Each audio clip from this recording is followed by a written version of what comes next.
morning. I swear a lot. Hello friends, and welcome to the post-Canto 8 wrap-up. There's not actually a lot to wrap up in the grand scheme of things. I suppose there's stuff to talk about in regards to the Canto, now that I've had time to think about it, but we're not doing a Sinner tier list, and there's no point doing a Canto tier list because we've already replaced most of the Cantos, and I don't know, not much point. But what there is a point / is worth doing is spending all of this shit ton of lunacy we have, especially on that. I think I'd like that quite a lot. Yeah, I think I would. I think Fell Bullet's one of the coolest egos in the fucking game, and I think I'd like it. I would also love to get Manager Don. I think that's the only one I'm missing. I can't remember. Gregor, did I get yours? No, we didn't get the Priest either. Okay. Nevertheless, I think I'm gonna aim for aim for Fell Bullet first. Oh god, I'm on form today, you can tell. It's so fucking hot here today, and there are flies everywhere. I hate it. But nevertheless, as the tried and true professional that I am, I will attempt to power through this situation in order to, I don't know, go through a mirror dungeon, I suppose. From what I can tell, because I checked out this morning because I was going to do a normal run so that we could do hard mode now, apparently hard mode is immediately available, because I didn't realize until I got through the first stage that I've been playing on hard the whole time. Which says a lot, really, doesn't it? But stage 1 is always easy regardless, so it doesn't make a difference.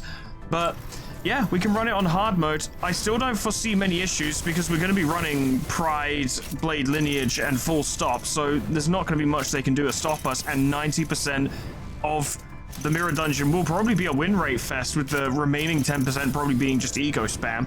But, you know, we can see if they've thrown in anything particularly spicy to try and mix things up. I saw there was like 5 stages, which I think is fairly normal. It's been a long time since I've done mirror dungeons in general, to be honest. I know I should be doing them regularly, but I'm busy. I've got stuff to do. Nothing new, but I suppose the ego shards are helpful, aren't they? Guess we'll have to do that mirror dungeon today so we can actually afford more extractions. I want my Yi-Sang. I really do.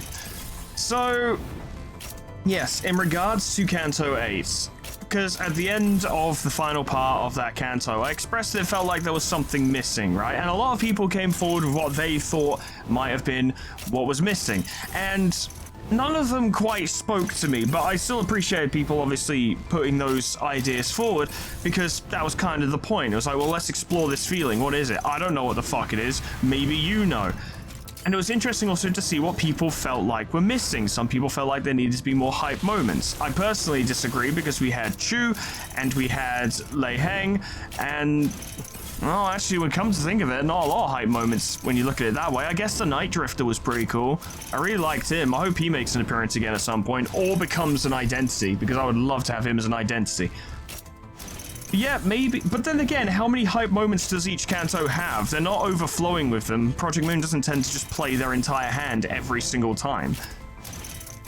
Although it's worth mentioning, I guess the Canto 6 did have more. It had Merceau, it had Heathcliff distorting, it had Earl King, it had the final fight, which I have to say was significantly more... yeah, I've got one more. Significantly more hype than Canto 8's final fight. You know, like, fighting Jarmu was satisfying, and the fight itself was enjoyable, but I would hesitate to call it cool, to be honest. Like, Hong Lu was the coolest thing about it, which makes sense, it's his Canto, but usually in these Cantos, the final boss has something going for them that's kind of like, yo, they're pretty sick, and they're pretty cool. Jarmu was kind of whatever. She had nothing to say that she hadn't already said, if you know what I mean, or hadn't already expressed, which was Hong Lu sit there and look pretty. Ooh. Yeah. 어리석은 자들이로다. 지상 최고의 비극은 오직 나만이 통감할 수 있는 것을. This is the worst possible Yi-Sang timeline, but damn, he looks fucking cool. Well, got what I wanted. Just in time, too. We just ran out of lunacy. How about that? But yeah, in regards to other Cantos, I mean, you know, the end of Canto 6 was Earl King and Kathy even, which was super good. The end of Canto 7 was Don Quixote, which was really fucking good. End of Canto 5, Ahab, fantastic, deliciously evil. basically Jarmu, but better, in my opinion. Once again, this is all obviously in my opinion. People have expressed that Canto 8 was their favorite, which I totally get. I totally understand that, 100%. There's a lot of good stuff in it. The final boss, I felt, was a bit lacking, overall. Also, in terms of the fight itself, unfortunately, this gets into that whole conversation of a hard fight versus a cinematic fight versus an easy fight, like what's the way to do it, and it's not a question, not a conversation I'm interested in getting into, because I've already expressed that I like hard fights, but I don't mind if they're easy, because this game's main draw is its story, and you don't need to be that good at the gameplay to get through it if you have some decent teams. Which, of course, is not a guaranteed thing to get, but a good team is also not entirely difficult to get. You don't even really need to spend money for it, really. You're doing your mirror dungeons and you're getting ego shards. I guess I get a lot of ego shards because I pay for the battle pass, so that is different. But the game's not particularly difficult. Now, I hear that Lei Heng before the nerf was super tough, sure, but he isn't now, so whatever. I don't know, the main draw of this game, I hate to say it, is not the fucking gameplay. It's alright, it's decent, but it's nothing special at all. It's the story and characters that sell this. I once had someone turn to me and say, yeah, I don't play Limbus for the story, I play it for the gameplay, and I'm like, what? Then go back and play Ruiner, it was this, but better. But I digress, truly, and people are probably gonna shout at me for that. I don't care anymore. On use, deal 7% damage for every torn memory on self. So you do get torn memory, max 49%, gain torn memory. Sure, poise. It looks like it's going to be poise stuff. Poise and torn memory, okay. Targets unit with least HP, which is presumably includes our own. As 7 torn memory, primarily targets among allies as the main target. Gain +1 attack weight for every 3 torn memory on self. Poise power. Gain poise for torn memories, lose torn memories after attack. If you have 7, then lose them all. If this unit lost all torn memory and if an ally is killed, heal 20 SP on self. That doesn't seem worth it. Spend all your torn memory and kill an ally to heal 20 SP. Like, for instance, this is a Lust character, so just bring N-Corp Faust and have her heal your SP. Or better yet, win a fucking clash. This coin deals damage only against the main target. If the main target is an ally, activate the following effects. The main target's pierce resistance becomes fatal against this attack. Deal +5% damage to every torn memory, +2% damage on critical hit for every poise on self.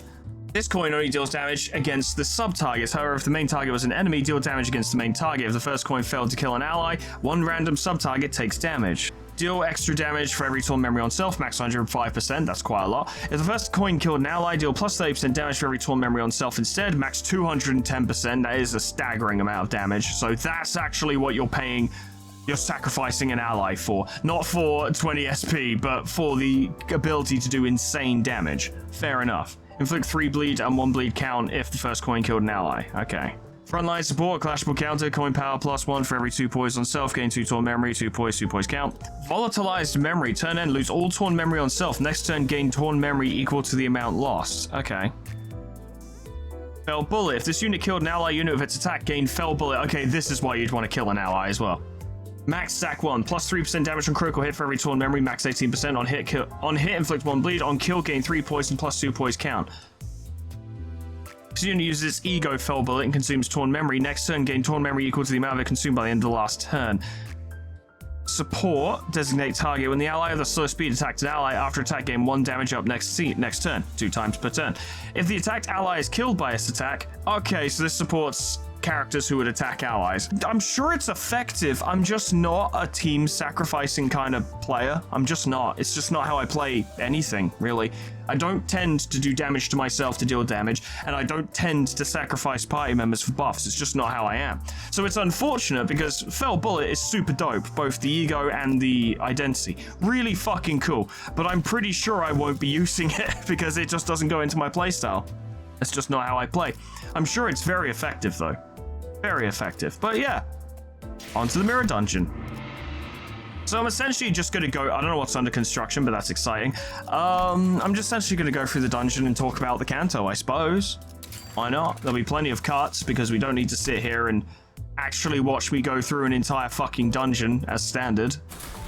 Because it's just a mirror dungeon and these are not difficult. Yeah, I'll get some of that. You can now get like super cool versions of the ones you already have. I like that. Yeah, give me some of this too. Let's just be as strong as fucking... Actually, that's all I need, really. Yeah, fuck it, that'll do. Upon entering floor 1, all identities gain 3 levels. Upon entering floor 6, all identities gain 3 levels. Upon floor clear, all identities gain 1 level. And then max speed plus 3, 2 clash power up, 2 damage up, 2 protection. I'm pretty sure that's all we're going to need.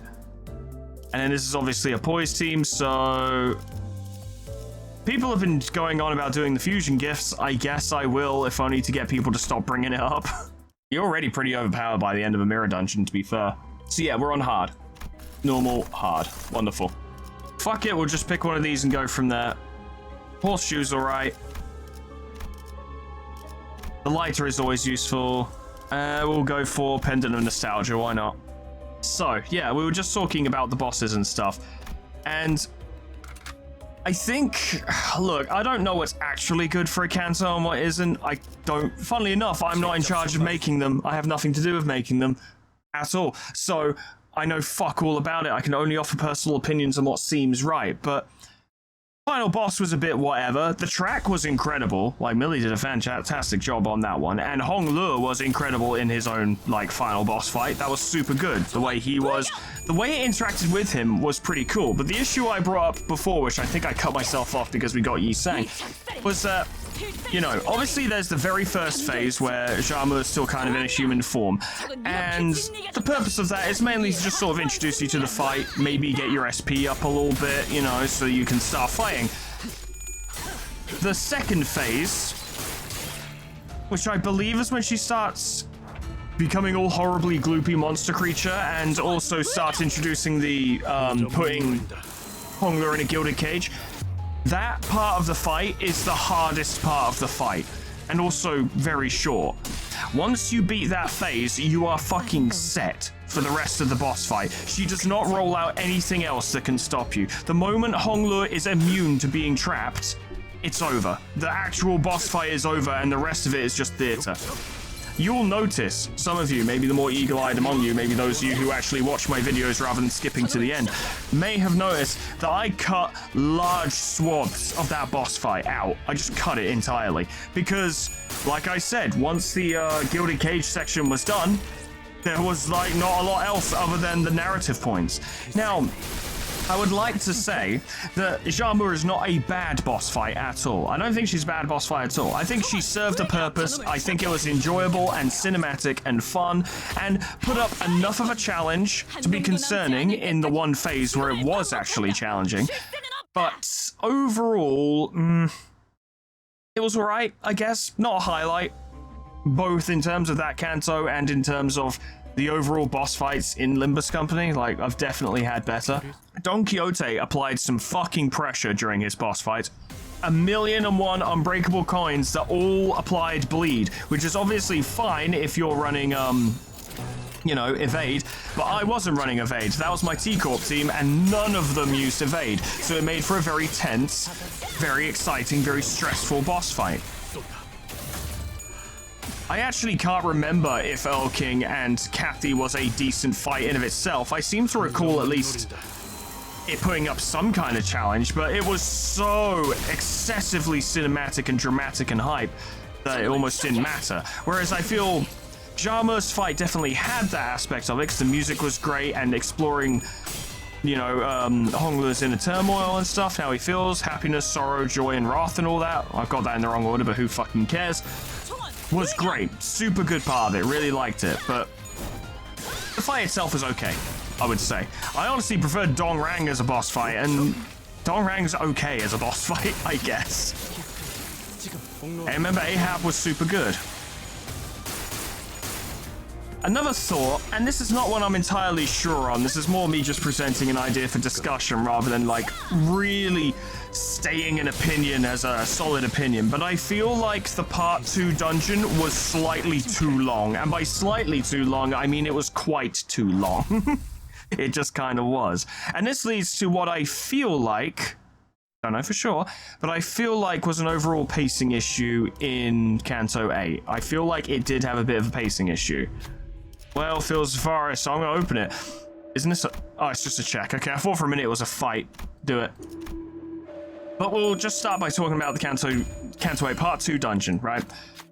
a lot of that didn't need to be in there, to the point where maybe not necessarily didn't need to be in there, but there was so much in there that it caused it to drag. And it did remind me in that respect of Canto 3 with Sinclair's Schoolboy Adventures, which it was, you know, right at the end of the Canto 3 dungeon. All the information there was necessary. All those scenes were necessary for establishing the nature of the relationships between Sinclair and Demian and Chroma, and the situation with his family and how he felt about like cybernetics and shit, prosthetics, that's the term. What caused Chroma to become even more of a psycho than she already was, and the nature of everything behind that. It was all necessary. That doesn't mean that part of that dungeon did not fucking drag, and that was nowhere near as long as Canto 8. But that part of the dungeon absolutely fucking dragged, and it felt like parts of Canto 8's dungeon dragged pretty fucking hard. I think the first two boss fights, you know, the first lady who's a monk and the second dude who's like also a monk but also hates his followers or something, unnecessary, didn't need to be there. Those fights were neither difficult nor engaging nor hype, really. Could have done with them, frankly, personally, I could have done with them being cut, but it's difficult to propose those cuts because it gets to a point where you would then have people complain that the Canto's too short and there's not enough in it. I might even have come forward if those two parts have been cut and been like, oh, this is a bit too short and there's not enough in it. You know, I sympathize with Project Moon on this because it's like, there's no winning. There's absolutely no winning. People are going to get pissed at you no matter what decision you make. But I do, in my personal opinion, from my personal tastes, feel like Canto, the dungeon was just a bit too long. It just dragged a bit too much. I like Grimy Iron Steak. It's not particularly good, I just like it. Can I get that, like, fusion fucking guide? Here we go. Okay, so if we were able to get Clover and Pendant and Horseshoe and that thing, we could get something super big and special. Okay, so keep an eye out for those four. Rightio, shouldn't be difficult. In the meantime, I actually have a lot to upgrade. Save money for now. We might be able to find stuff later. We don't need to rest. We're doing absolutely fine. But I would also like to mention that I feel like the pacing in Canto 8 was a bit weird. Now, I'm not sure if this is the way in other people felt like the pacing was weird, but it felt like there was a lot of situations where we would kind of spend ages somewhere, then suddenly just zip to somewhere else entirely and then spend ages there as well. And I know that sounds weird, but an example I'd like to give is, funnily enough, after the dungeon, where we spend fucking ages talking about the situation in part 3. Then just kind of immediately zip to the Tikan Temple, and we're there. And then fight like 2 people and talk a little bit, and then suddenly there's Lei Heng. And you're like, oh, okay. And then you spend ages talking to Lei Heng, and then you beat him, and then you just kind of zip straight to the gates in front of the elders where you're hanging out with Encore. The thing is, pacing is a difficult thing to quantify, it's a difficult thing to critique, and it's also a difficult thing to get right. So many people, myself included, because, you know, I make videos, obviously, struggle with timing and pacing, right? It's a difficult thing to get right. And I can't pinpoint what it is exactly about Canto 8's pacing that doesn't feel right, but it doesn't feel right.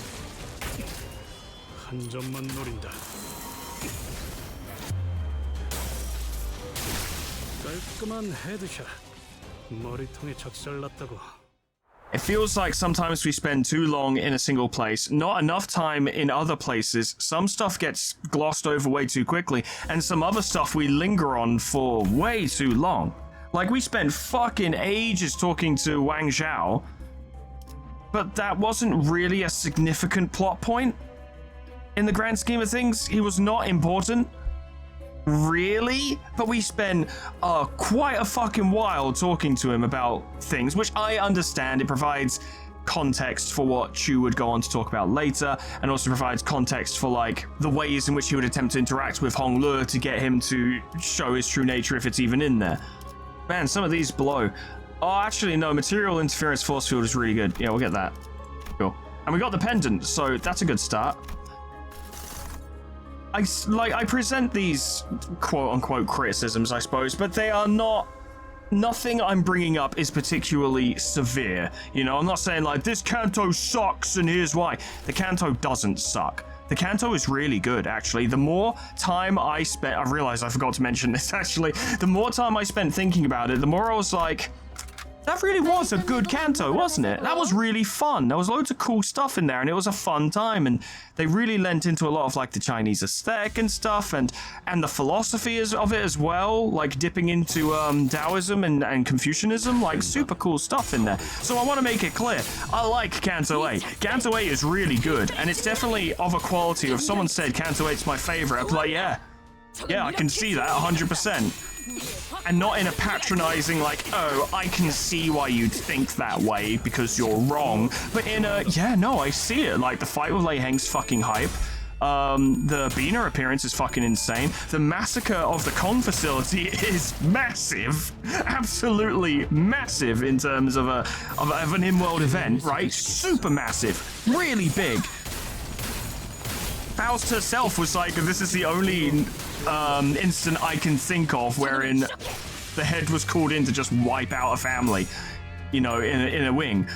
Doesn't mean they've never done it, but she's like, the point is that this doesn't happen often. This is a notable event, and you can fucking tell. And the nature of the massacre itself, of course, is absolutely nightmarish. On top of that, we have plenty of likable characters in there. Like, Zishun and Wei making it to the end is fucking brilliant. Like, absolutely delighted on that front. Because I was convinced they were going to die. At the very least, I was convinced Zishun would die. I was like, there is no way she's making it to the end of this. Not a fucking chance. And she did. And not only did she, but she became the Hierarch, which is brilliant. Love that. Great plot detail. I actually quite like Canto 8's ending as well. Because it's a happy ending. Like an unqualified happy ending if you ignore what happened to Bao Chai, but... I'm sure that'll come back to bite a Slayer. How often do you see an unmitigated happy ending in Project Moon? That in of itself is a bucking of expectation and convention, because it just doesn't fucking happen. Well, it does in places, but I'm trying to avoid mentioning certain spoilers here. But there is a big one, which I'm sure you guys are thinking of right now, which I'm not bringing up. But yeah, a Canto that ended 100% happily, basically, is super rare. It even ends on a similar joke to how Nocturnal Sweeping ended, which is fun. That's a good callback. Appreciate that. Like, genuinely, I don't say this to kiss up to anyone, frankly, but the more time I spent thinking about Canto 8, the more I liked it. The more I was like, yeah, no, that was good. That was actually really good. And it's always worth mentioning that the theme for Lei Heng, and then obviously the melee track for Xiaomu, really good tracks. Like, Lei Heng's is really fighting for the position of being my new favorite Limbus Company track that isn't a melee track, right? The current contenders are the Lei Heng track, the Sweeper track, and the Time Ripper track. With honorable mention to Ricardo's track, because it makes me smile every time I hear it. Because Ricardo makes me smile every time I think of him, because he's fucking fun.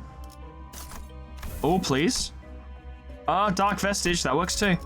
I'll have to remind myself when we get to the shop at the end of this to check the fusion guide again, just to make sure we don't miss out on that delightful goodiness. I assume that one with the most materials in it is the one people want me to go for, because that is presumably the most powerful one.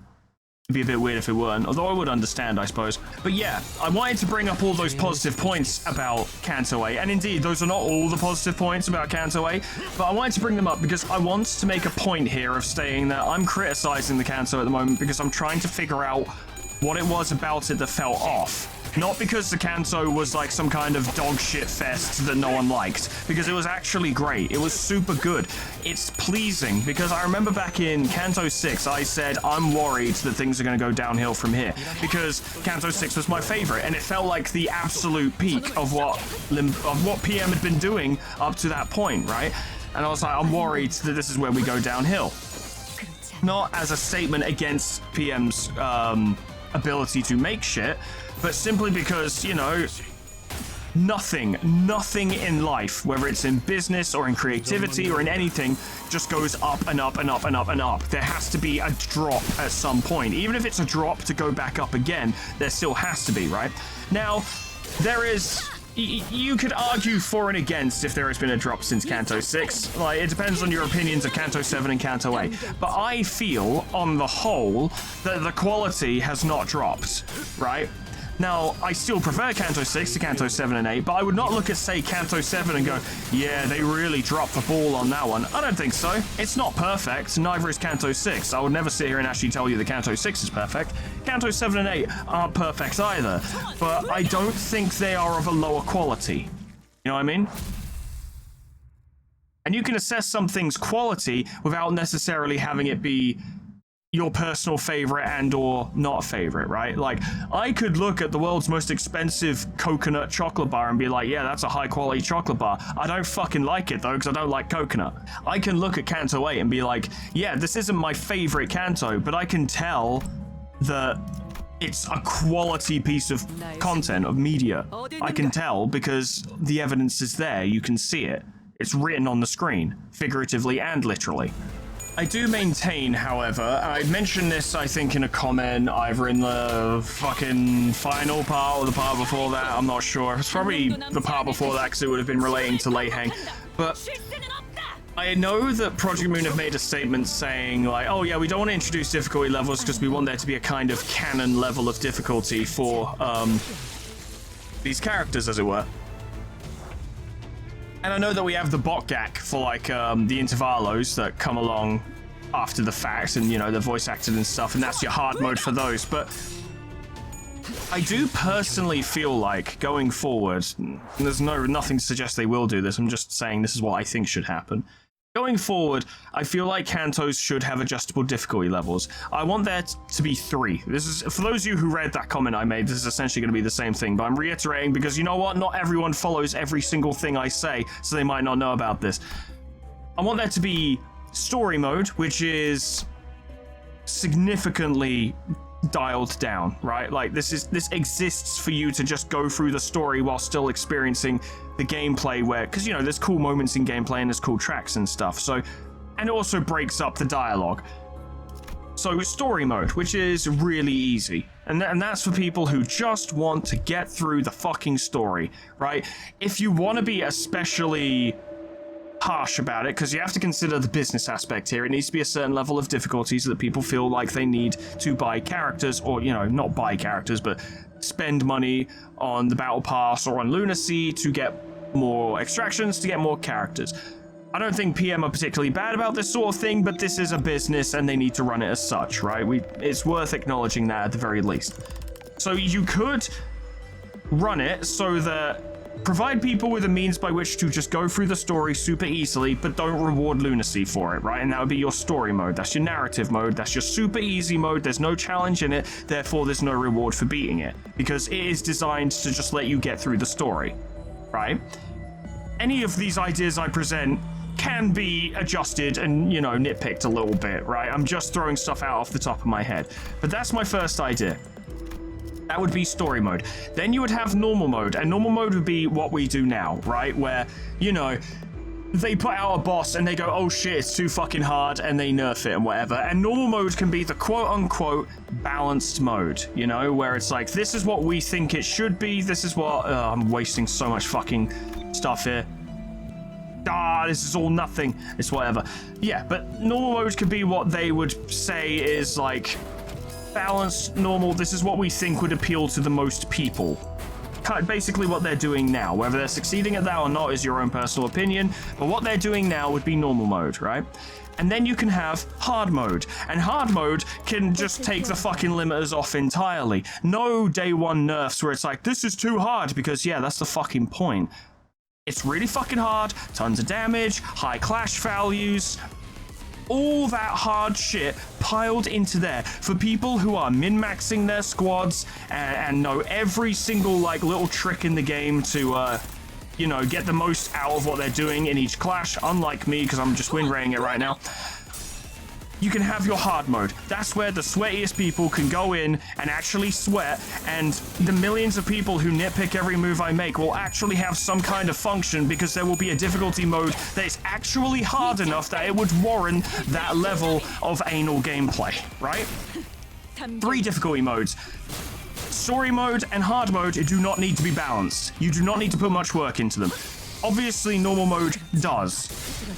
If you want to be really fucking lazy, and I won't blame them for this because they've got a lot of work to do and they put out these Cantos pretty fucking quick, easy mode could literally just like lower enemy damage values, or even lower their health, or increase the health of the sinners, or lower their clash values. You can make it super fucking low effort, because for many people, like I kind of mentioned at the start of this, they're not here for the gameplay. That doesn't mean they don't enjoy the gameplay, but the gameplay is not the focus. The focus is the story, and that's what people want. They want to interact with the characters. They want to see them doing stuff. They want to hear the lines, and they want to see the reveals without having to fight a fuck-off difficult boss who has accidentally been overtuned to basically one-tap a sinner whenever they win a clash, right? Now, many people will say it was fine the way it was, or it was too hard. I don't fucking care, frankly. I propose the difficulty system. You know, like video games have been doing since, like, the fucking Nintendo 64. It's not a new concept. I don't know why we all fell out of love with the difficulty system, but I say bring it back. Bring it back and bring it here, because it makes the most sense. Now, will PM do that? Probably not, because they made statements saying that they won't. And they have their reasons for it. And at the end of the day, they're the people who make this shit. If they make a statement, frankly, I'm inclined to be like, yeah, all right then. Because they've done well so far.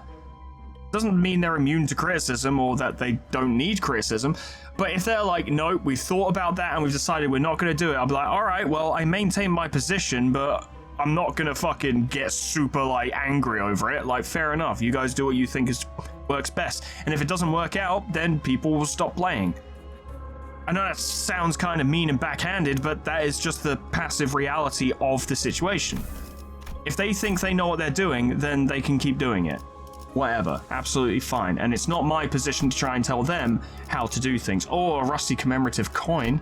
Yes, please. But that's what I propose for the next Canto. I don't think it will happen, but boy, it would be nice if it did. I'm gonna get Voracious Hammer because I love that money, and we're trying to get a fusion going here. I forgot to check the fusion. Oh, Noon of Violet. Oh, that would be fun. And we could avoid a melee track. But here's the difficult thing with Canto 8's pacing, is that the only way I can describe it is to be very similar to my issue with the end of Canto 3, where it just felt like it just went on and on and on and on. And here's the thing, right? This kind of ties into how I make videos. You can decide for yourself whether or not you think I succeed at this. It's not really the point of this statement. I'm just saying this is the intent with which I do it, and it ties into what I'm about to say. When I make videos, obviously my videos are quite long form, right? If I make a 50-minute video, I'm like, shit, today's video was kind of short, which is actually fucking ridiculous, because Game Grumps are out. I don't know if they do it now, but back in the day, they put up daily videos that were 10 to 15 minutes long.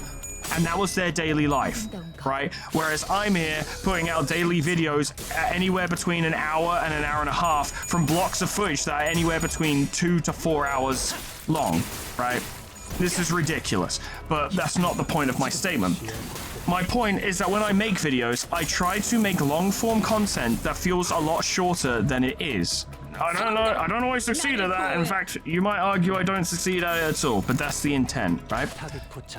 And I do this through meticulous cutting. Probably not going to see much of that today because this is a chatty video, so, you know, we're a bit more laid back today.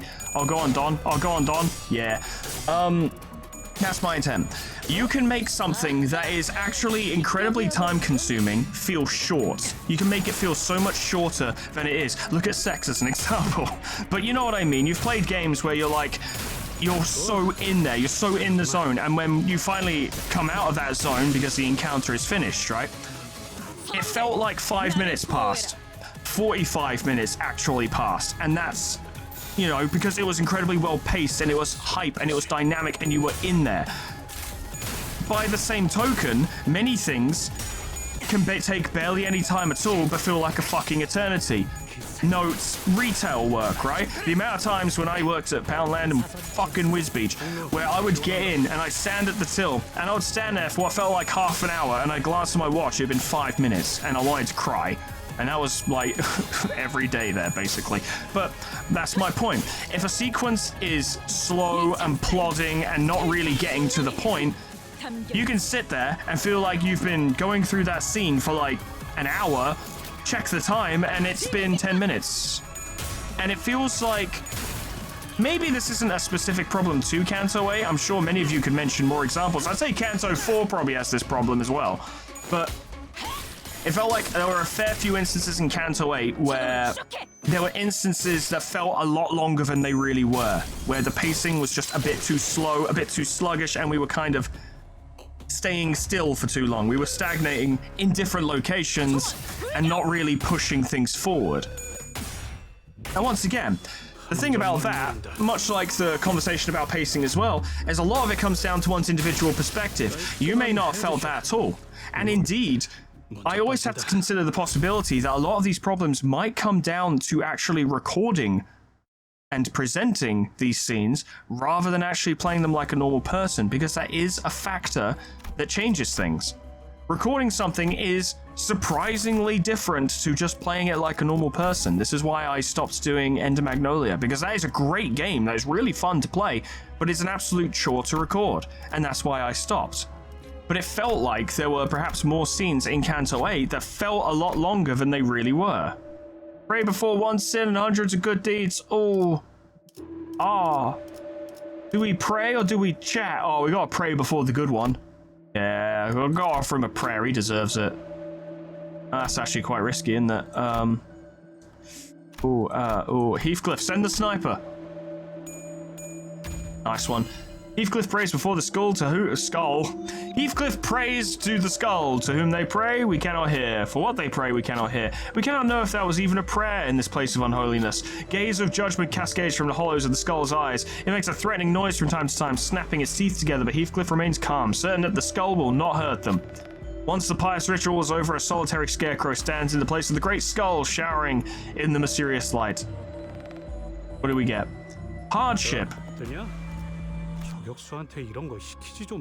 Clash win. Heal SP equal to the number of clashes. If the affected unit is already at 45 plus SP, gain number of clashes divided by 2. Offense level up till next turn. That's pretty good, actually. Like that. Emerald light. Take that glass canister. Capiche? Ah, but I don't want any of these things. Take both. I confuse these for benefit. Ah, piss. You can do it. You can do it. Yes! It is a terrible strategy to mess with gas you don't know the effects of. I say that we leave the gas and take only the enkephalin. You don't know what you're blathering about.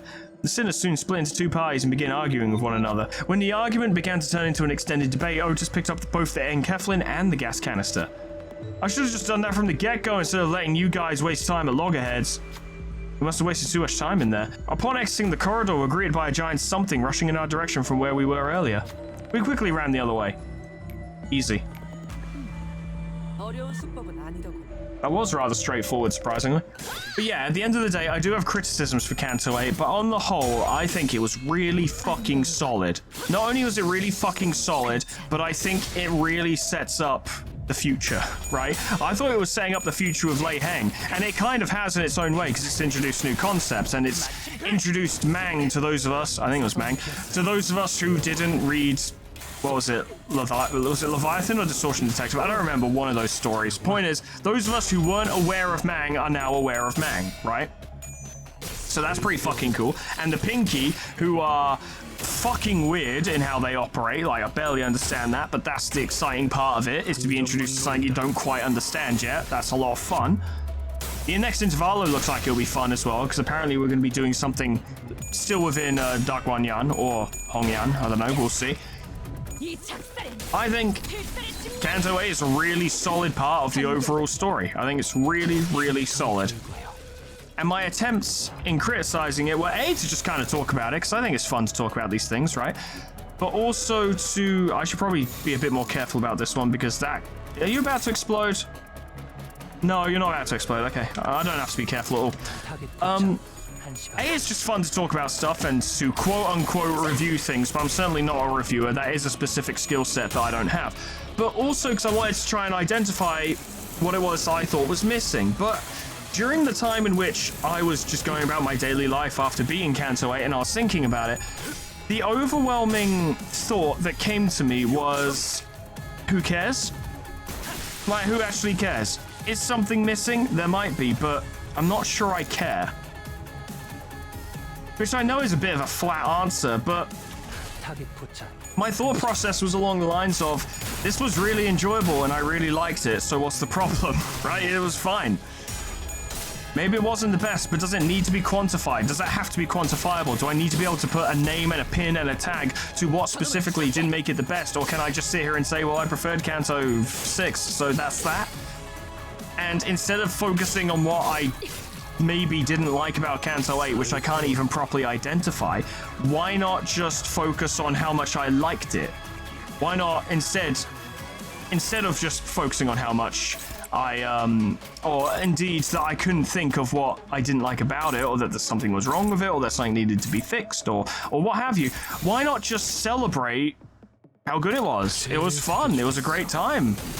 We all benefited from its existence, I would say. I don't think there's anyone out there, there probably is, knowing my luck, because such broad sweeping statements are never accurate, but I don't think there's anyone out there who is actually like, this Canto sucks and shouldn't have been made and should be completely different, because I just don't see that. I cannot see that being a thing, because I think it was genuinely good enough, and beyond good enough as well.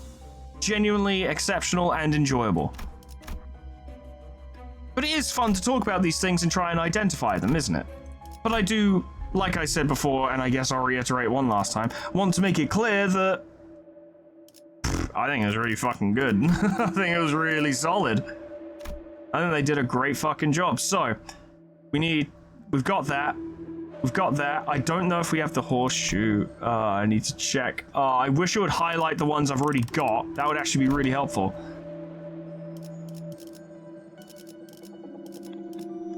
So I've got a clover. Yes. Is the clover actually the only one I think the clover is the only one I've got. No, I've got the pendant. I've got the pendant and the clover. I need the horseshoe and the quote-unquote book. I think it was a book. I don't know. It doesn't tell me what it's called. Presumably trying to play its cards a little close to its chest. Yeah, I need the horseshoe and I need that. That's not a book. That's like a painting or a window or something. I don't know. That thing, the square thing, I need that. I need these two. Okay, that shouldn't be difficult. I will say, because this is the place where I can actually be a bit more honest. As much as I've enjoyed my time at Canto 8, and I really did a lot, I am looking forward to having another break from Limbus for a little while we wait for something new, because I can only take seeing the same comment on each video 90 times, so many times. I make one small incorrect statement and 20 of the comments are about that, and I'm like, lads, scroll down a millimeter and see that everyone else has said the thing you've said, but this is a problem that will never be fixed, and this will be the rest of my working life as I deal with this. It's not the end of the world, it's really not a big deal, but it is pretty fucking annoying. Like, actually genuinely annoying. I don't know if that's just me amongst all content creators in the world who finds that super irritating, but I don't think it is. It's no one's fault, really. It's not, and I'm not trying to blame anyone for it. It's just an unfortunate fact of reality in doing this work, where everyone says the same fucking thing. I'm like, please, something different. Or in some videos, it's like, please, something that isn't a complaint. Just one. Just something nice. But such is the career I find myself in. I'd still rather do this than retail, let me tell you. We're going to need a physical intervention shield. Oh, this seems worth. We've done all this before. It's cool. Who will activate the regenerator? Faust, I need you to nail this. Faust. Faust's face grows darker as they read and reread the manual. They must have hit a wall. They keep squinting at the paper for a while. Faust, of all people. And eventually, Faust managed to reactivate the basic functionalities of the regenerator. There isn't much time until the next ordeal. There isn't any more time for us to struggle with this console. We hurried back to the lobby. Okay, well, we got the shield, so frankly, that's good enough. It's fine.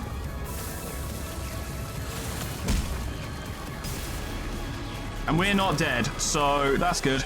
But yeah, I think playing through Canto 8 really gave me an increased appreciation for, honestly, for like Confucianism and Taoism. I think they're fucking sick now. Like, and it's not even as if I didn't think they were sick before. It's just, it was not something I ever really thought about. It was just wasn't a part of my daily life. But now that I've had a bit more of an interaction with them and a bit more of a direct introduction to them, I think they're fantastic concepts, both in like a humanitarian and philosophical standpoint. I think they're super good. I think they're super interesting. It's stuff I'd like to look into more. I think that commemorative coin might carry us through this instance. All those extra hits will do a lot for us. But of course, I do remember that Grant Us Love basically just tells you to fuck off eventually. So we're going to need to wear this fucker down quickly. And I'm hoping Hong Lu can facilitate that. Oh, I think he can. Oh, beautiful. Yeah, that's going quite well already. Well, that needs to be beaten, or we're in the big bad trouble. Apparently you can beat it. Fucking hope so. Fucking hope so. Seems to be going well. You two can do the dodges to prevent protection, because that is actually quite a lot of protection. That'd be like 40% damage reduction, which would be super bad. Super bad. They're both being offset. Very good. Okay. Yeah, it's been a while since I fought the Purple Noon. Completely forgot about it. I forgot they was even in the Mirror Dungeon, actually. It's been so long.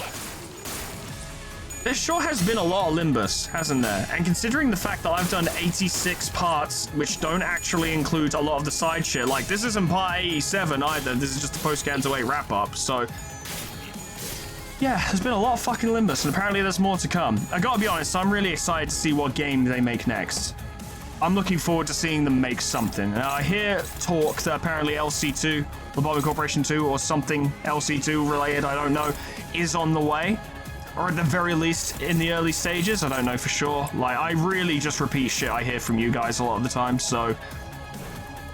if I say something and you're like, that doesn't sound right, that's probably because it isn't, because I really do try and avoid looking into these things so I don't get spoiled on anything, because you know me, I like to have genuine first reactions and encounters with this shit.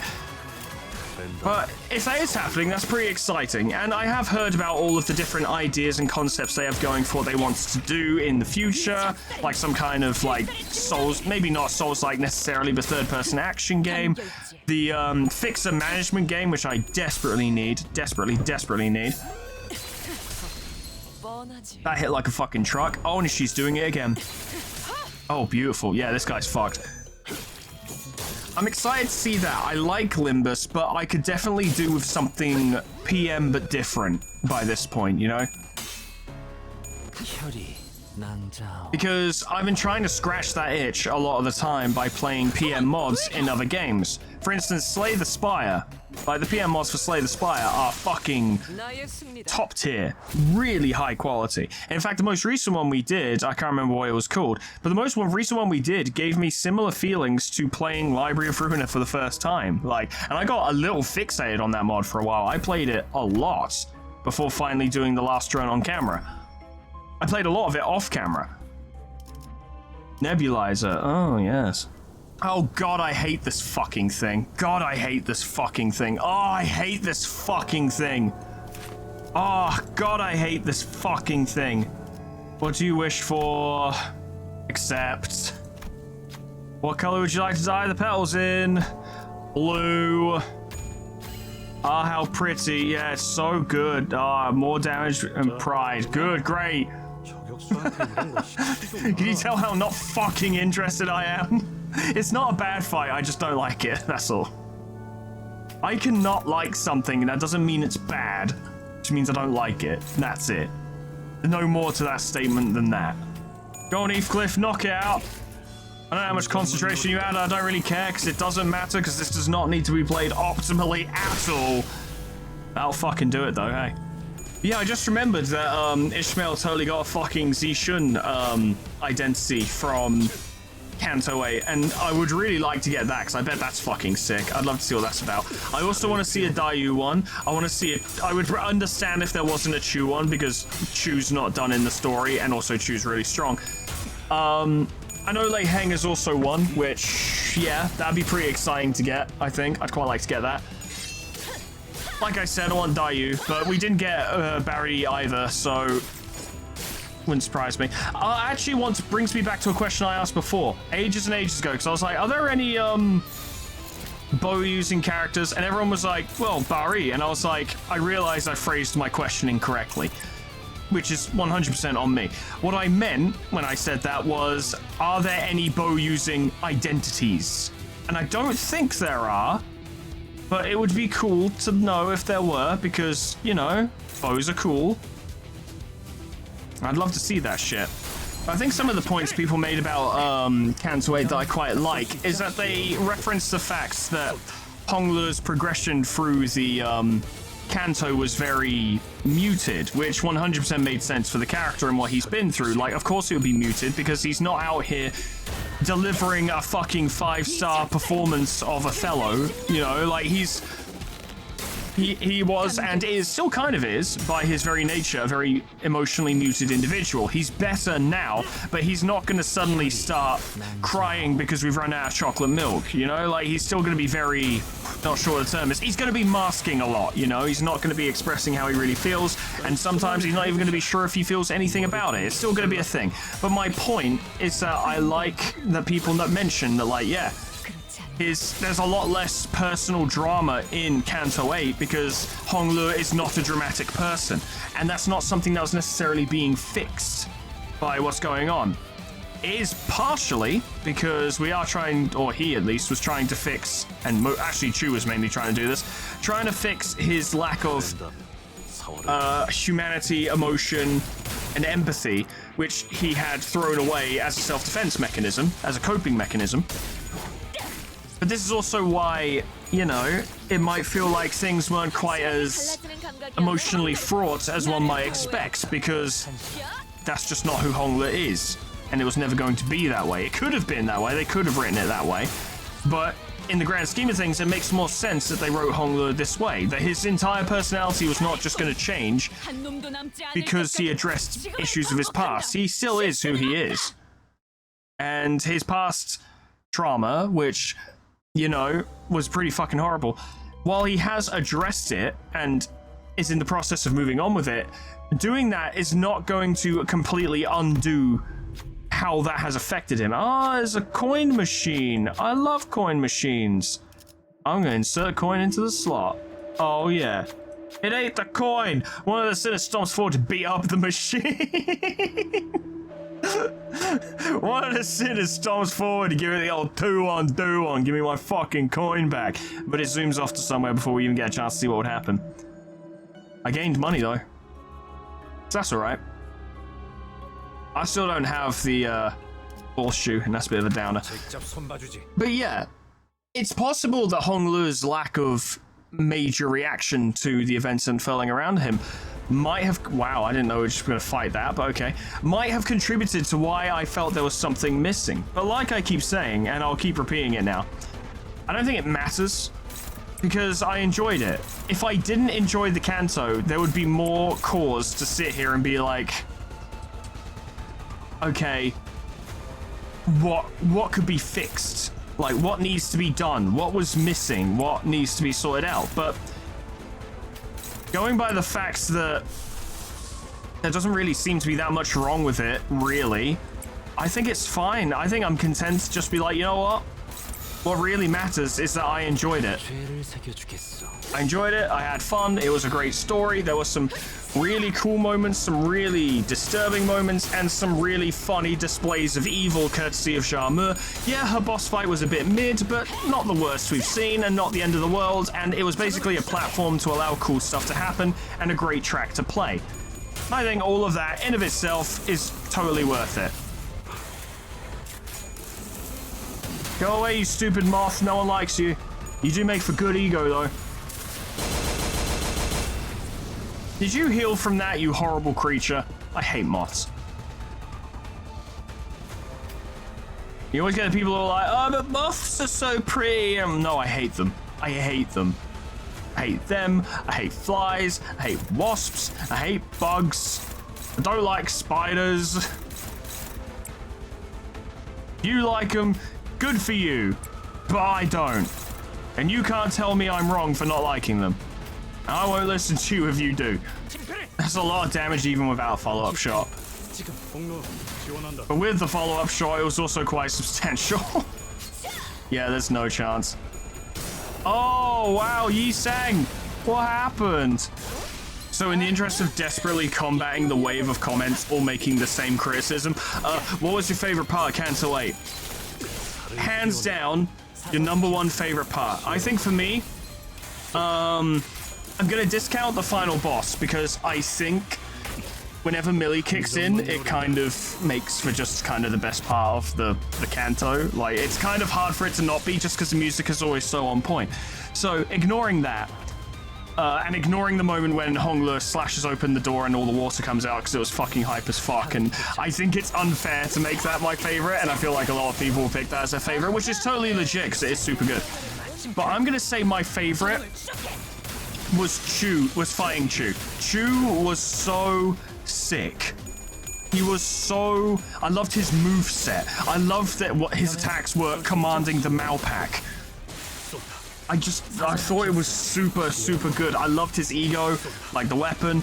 I loved the way he used it. I loved his demeanor, his appearance, his stance. Dude was just fucking impeccable. And I know for a fact he's going to be an antagonist in the future because of how he was eyeing up Ryoshu and being like, are you gonna fucking help her do what she wants to do, follow the path of Azura? Because I'm probably not gonna be okay with that. And Dante's like, well, that's my job, so yeah.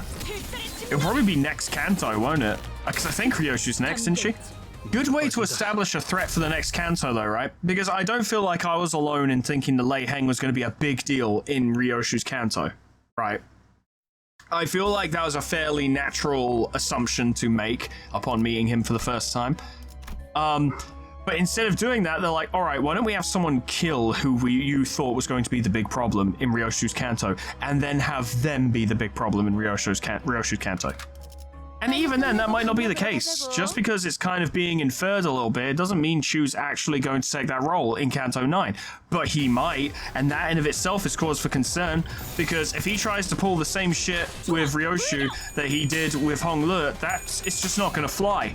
She's going to tell him to fuck off, and we're all going to die. But that will be interesting and fun and enjoyable. I can see what's going to happen, maybe. Maybe, I don't know. I don't think Jiaxu will be the big final boss of Canto 9, because the final boss of each Canto is usually a little more emotionally resonant, right? Because otherwise you could have had Lei Heng be the fucking final boss for Canto 8 and it would have been totally fine. But it had to be Xiaomu, because it had to be a symbol of the suffering that Honglu had been through. I feel like that's fairly, obvious and standard and reasonable.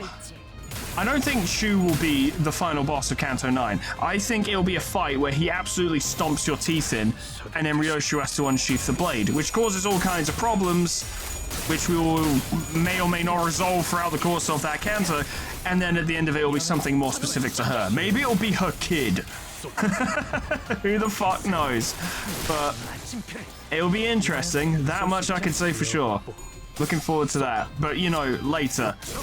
I'd like another break from Limbus if that's alright.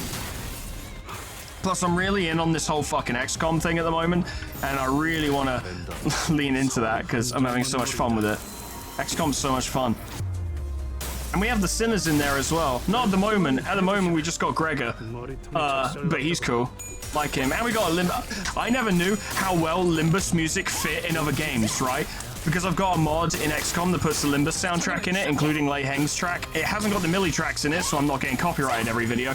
But I'll tell you what, the Limbus tracks fit really well. Super good. At the start of this video, or the earlier parts of it at the very least, I've talked about this a few more times, but I am taking it a different direction, don't worry. I was very negative about Canto 8 because I wanted to try and assess it a bit.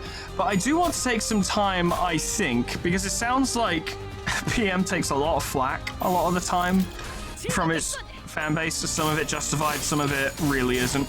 But I want to take a moment to show some appreciation for the writers and, just the people over there in general for delivering us a series of games that are really fucking cool with really interesting characters that aren't afraid to really explore the effects that this kind of horrifically dystopian setting can have on people, the psychological and societal effects it can have, and the philosophies behind them, as well as just also knowing that sometimes you just need to make something really fucking hype and people will be really happy and it'll feel really cool to make. So I guess I wanted to at least take a moment to be like, nice one, lads, well done. You make some really cool shit, you know? I really like this. It's really this thing you've made, these things you've made, these characters you made, fucking dope. Well done. Good job. Like, no yeah buts, no yeah but also's or anything like that. No buts, just well done. Good job. Like, genuinely. You make really cool stuff. They're not gonna hear this, and that's fine. They don't have to. I just want, I don't know, there to be a bit more of a positive statement, I guess, towards the people who work really fucking hard to bring us this shit. Of course, that's what I'm telling you all. The reality is I want my own identity. Make it. Add, oh, fuck's sake. That's what I get for trying to kiss up to the fucking devs.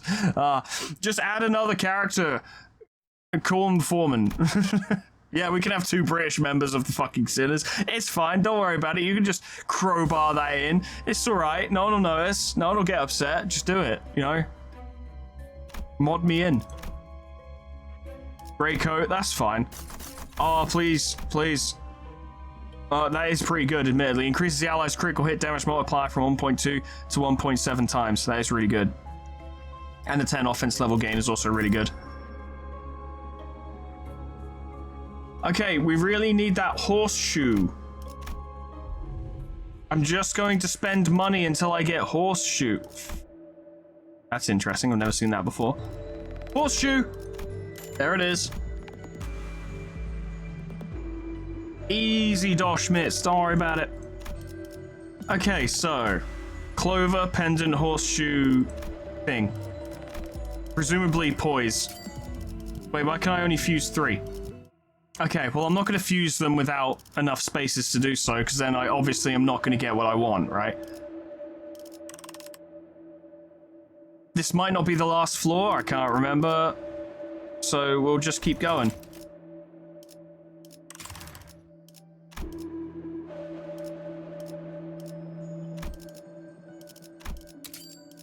Yeah, okay. It's either fine or it isn't. I don't particularly care if I get the fusion gift or not, because I don't need it, really.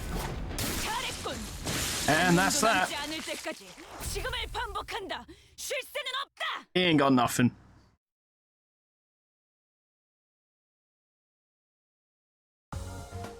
That's the end? 그 정도 화력으로 우리 사무소를 막을 수 있을 줄 알았냐? 저놈들 무기까지 주어서 철수하자고.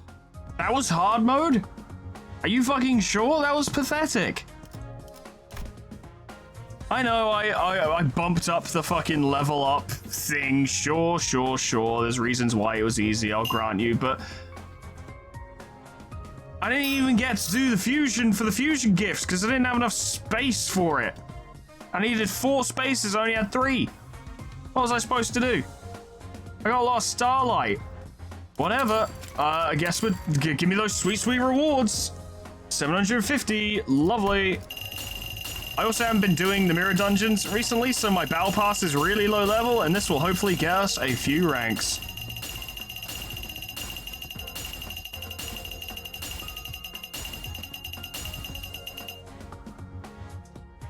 Well, I basically win rated that entire mirror dungeon, so... Look, lads, I know the fusion gifts are really overpowered, but you don't need them. You just don't. They're not necessary. Why would I bother? It's a waste of time. I didn't even get to. This time I tried, and I physically couldn't. Ooh, 100-footed death maggot. Nice. All right, give me them rewards.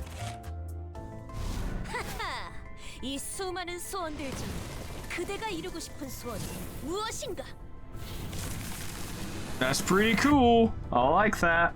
That's pretty sweet. Red sheet, Don Quixote.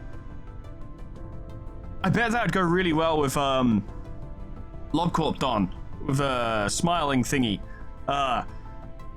Little fuzzy fucker who jumps out of the ground and eats people. I can't remember what it's called. But I love that identity. That could work well for that team. 믿음을 되새겼다면 어리석은 의무는 품지 말았어야지. Nice, cool, like it, creepy, appropriately. 100-footed death maggot. And we got that season 6 uptime and thread spinning only shard universal. Okay. And a ton of that, free lunacy, and a level boost ticket to level 50, which is super useful. That's good stuff. Nice. Yeah, love it. I can start burning through that soon, which will be very helpful. I dare say we can do one more extraction. I know, cool stuff is coming up soon, but cool stuff is always coming up soon, so I'm going to try and get Don Quixote Bloodfiend, and we'll see how it goes. But to summarize everything that's happened today, because there's no reason to do anything more than what we've done. We went through the dungeon, we had a good time, and that'll do. The summary is that Canto 8 is actually really fucking good. It's not perfect, it's not my favorite, but none of them are perfect, and Canto 6 is my favorite, probably due to personal bias, because I really like the experiences that Heathcliff went through and watching him deal with them, and a lot of the concepts, and, you know, the Gregor identity from that Canto is fucking nuts, so, hello? 매달고 불태우거라. 끝끝내 Ooh. 조각 하나 남지 않도록. That's super cool. Indican's Trial, Rhodia. That's super cool. She looks fantastic in that. God damn. Alright, love that. What about this? Not Gregor. Heathcliff. Anything else? Oh, new ego. 뿌려져라. 추악하는 모든 시선이 이끌릴지어다. Is this Contempt? That looks really good. Yeah, Contemptor. Nice. Okay, I didn't necessarily get what I was looking for, but those are two really cool egos, so I'll take it. That's a good haul. Let's have a quick... Well, actually, we've got quite a few ego to look at, don't we? Oh, yeah, just a few. Oh, just a couple. Indican's Trial. Heal 1 plus highest res and allies at least HP percentages for 15% of their max HP, max 3, but that's super good all by itself. And this works for a Wrath team, which we could definitely make work. For 3 turns, lose 10 SP at turn end. Inflict burn if this hits the main target. So this is really good for a burn team, honestly. So your Lure Association team would absolutely benefit from this. Indican's Trial. When a target with 10 plus burn count is defeated, inflict a burn count on target between all enemies and heal SP8 on self and focusing counts between all parts, 3 max per target, 2 times per turn. And max SP heal 5 SP for one ally with least SP instead. Nice. I bet that gets even better as you upgrade it. Ishmael, what about that thing you got with the maggots and such? Inflict centipede venom. Gain stack divided by 4, defense level down next turn. Take gluttony damage equal to stack and half the stack rounded down. Which is weird because it's light blue, which would imply gloom, but apparently it does gluttony damage. Upon death, transfers to this unit's ally for focusing count as a different part, with none or the least centipede venom stacks. It has attack weight of 3, which is pretty nice. Does sinking, does rupture. At 4 plus gluttony or gloom resin, inflicts centipede venom by resin. Okay. Whenever this unit inflicts sinking potency, sinking count, or unique sinking using its attack skills, gain 1 offense level up. At 3 plus a resin, with the same conditionals, gain 1 offense level up next turn, instead max 3. Inflict 4 plus gluttony resin twisted curse talisman. A 10 plus stack when taking 30 plus damage from a skill, gain +1 rupture count. Take gluttony damage equal to rupture potency on self once per turn. When this effect expires, gain stack divided by 4 attack power down next turn, max 2. Cannot gain additional stacks of this effect while it is already active. Okay. So you want to max gluttony resonance with this one. So this is your green team, basically. Like, I've got my purple team, I've got my blue team, this would be green team. I could totally set up a green team. I could definitely do that. Inflicts Twisted Curse Talisman on target divided by 2 rupture, max 3 rounded down. Inflicts Twisted Curse Talisman on target divided by 4 rupture count, max 2 rounded down. On hit with this unit's skills, if the target has either 15 plus rupture or if this unit dealt a critical hit, inflict 1 defense level down, max 6. When this passive activates, its effects do not stack with the effects of the ego gift Old Wooden Doll. I assume there is a reason that's so specific. Good stuff. Ryoshu, you got something cool as well. Contemptor. Before attack, gain highest resin attack weight, max 2. So this would be your Lust. This would be your orange team. Gain highest resin +1 Gaze of Contempt. Deal plus 7% damage for every gaze of contempt. Turn end, this effect expires. Turn end. As 7 gaze of contempt value, convert it to contempt of the gaze next turn instead of expiring. Okay. So you really want to get that full resin. For 2 turns, lose 10 SP at turn end. Evenly inflict 10 bleed between all targets. Yeah, this is great for Kurokumo Ryoshu. Whenever this unit uses a base attack skill against an enemy, gain 1 additional ego resource for a random least owned affinity that doesn't correspond to the affinity of the attack skill used 2 times per turn. That's really good. Oh yeah. Because that can fix the issue that some of these color-themed teams face, that they just don't earn certain ego resources. That would fix it. What does this require? Wrath, Lust, Pride, and Envy, which I'm pretty sure the Kurokumo have all of. We can go check, actually. Envy, yeah, we have all of those. Well, I'm going to equip that to you, because I think you could do with it. That's your Vav. You'd be replacing... My Ryoshu didn't have a Vav. She does now. Fucking sweet. Okay. Good stuff. Right, well, my Kurokumo team got a boost. And also maybe my Rupture team, which is actually kind of garbage, but maybe it'll be slightly less garbage. With the red sheet.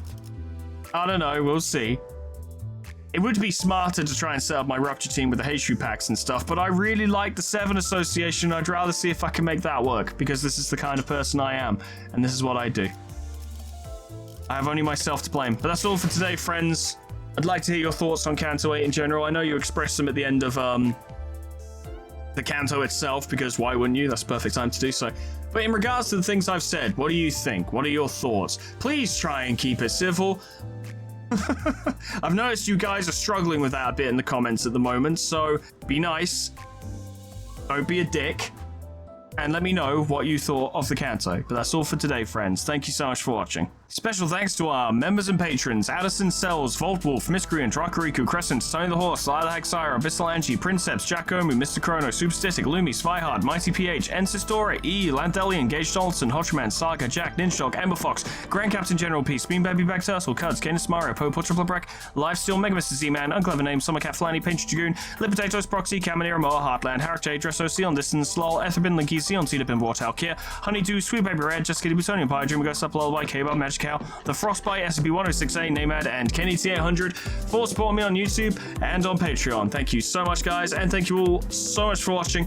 Yeah, I see something's under construction in the Mirror Dungeon, so hopefully that provides a little bit of an extra challenge, and maybe we could check it out when it happens, if it's worthy of being checked out. You know, if it's something relatively minor, there's no point spending an entire video on it, but if it's something cool, perhaps we could have a look. Maybe it's just the same challenge system they had in the previous Mirror Dungeon, I don't know, but maybe worth looking at.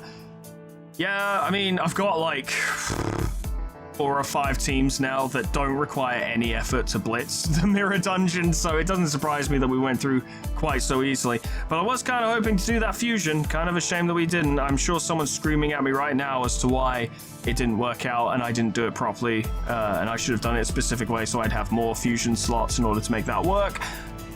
Fucking whatever. I don't care. I really don't. I just don't care. Looking forward to taking a break. We'll be back on fucking Seawide Revolt in Ruiner soon, and that will be a good time. Looking forward to doing that. And also, I'll have more time to play XCOM, which I'm excited for. And Hi-Fi Rush, which is a great time as well. But that's all from me for today. Thank you so much for watching, and whatever happens next time, hope I see you there. Doodles. Goodbye.